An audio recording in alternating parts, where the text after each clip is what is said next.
Hey, everybody. Welcome back to the living room. It's been a minute. It's good to be back with you. Today, I just want to share a few thoughts on resilience, what I believe it is, and how I think it can benefit us in our personal lives and our professional lives, and as we seek to develop and become the best version of ourselves.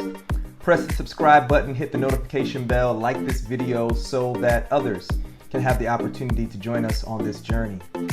So I have the chance to serve in a certain capacity. In addition to my pastoral role, I have been entrusted with the opportunity and the responsibility to serve as what is called in my field family life or family ministries leader, family life director or family ministries director.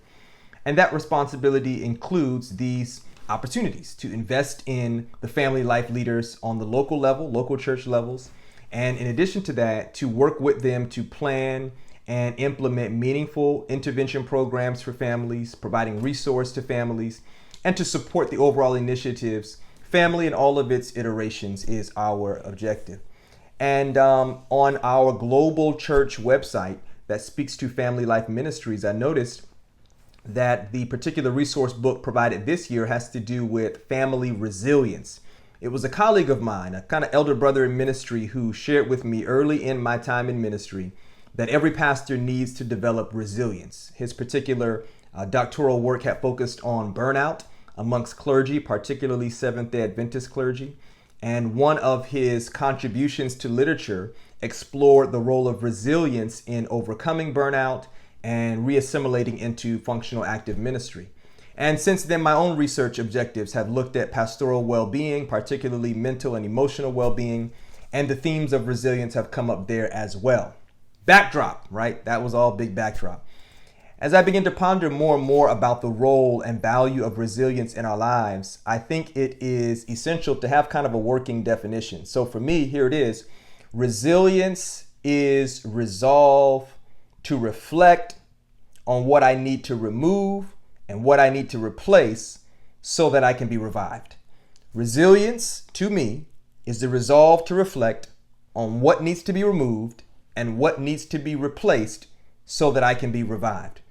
And I think every person can apply that definition to his or her life, no matter what industry you work in, because it is almost unavoidable that we're going to encounter things that fatigue us, that drain us, that frustrate us, and that threaten our resolve to push through and to push on and to grow through.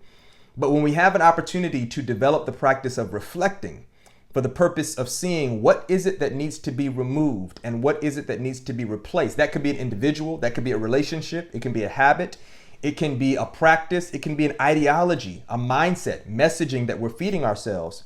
When we have time and spaces, safe and welcoming environments to reflect on what it is that needs to be replaced and removed, then we have a better chance of experiencing the revival or renewal that is necessary to provide in an effective and meaningful way in the places where we labor and serve. So I was thinking beyond resilience to this wonderful thought that Greg McKeown presents in his book Essentialism, and he kind of echoes it in his book Effortless. You should check out both of those books. It actually kind of is a tangent of this theme of resilience. And he says that each person really needs to determine where their highest level of contribution is. In other words, people will call on us to give on virtually every level, but not everyone calls us to give or serve in our respective fields at our highest level of contribution. And in order to discover what that is for ourselves, which he says is essential because no one else will share it with us, people may help us along that journey, but no one's really going to create your boundaries or keep your boundaries for you.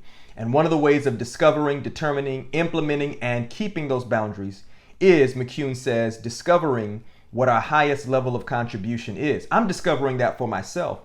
Well, he says that the reason why this is essential is because that's a part of your resilience kit, or your resilience, what's the word I'm looking for, where you put weapons. Is it arsenal? Is it toolkit? You know what I'm trying to say. As you expand your tools to be resilient, you need to know where you contribute the highest. So if you are a leader, you want to engage in reflection to determine where your highest contribution is as a leader. If you're a speaker, where, in what industry, what field, what audience constitutes your highest level of contribution. If you're a pastor, such as myself, Where's my highest level of contribution? Is it the administrative roles? Is it the speaking roles? Is it down to the nuts and bolts of providing one-on-one Bible studies, or do I delegate? And as I become aware of that highest level of contribution, then I'm better able to detect when things need to be removed because they take away from that highest level of contribution, as well as become sensitive to what needs to be replaced because that then speaks to or invests in my highest level of contribution. So for instance, one of the things I'm learning about myself is I prepare for my meetings, board meetings, business meetings, particularly because I know that those don't necessarily come easy for me based on temperament and personality. And when I say easy, there are some persons who they find meetings to be life-giving. To me, they are somewhat draining. And drain is not a bad thing. You just have to know what drains you versus what gains you. In other words, what is it that you find to be life-giving and vivifying versus what actually takes away from you? So the things that take away from you, you tend to need to prepare for differently than those things that give you life, okay? So I know that meetings tend to be one of the items that I have to attend to. It's a part of my territory of responsibility that drains me. But I need to develop a capacity of resilience for them. And a part of that is preparation so that I can be my best self to facilitate all the different dynamics in partnership with my leaders in the various meetings, right?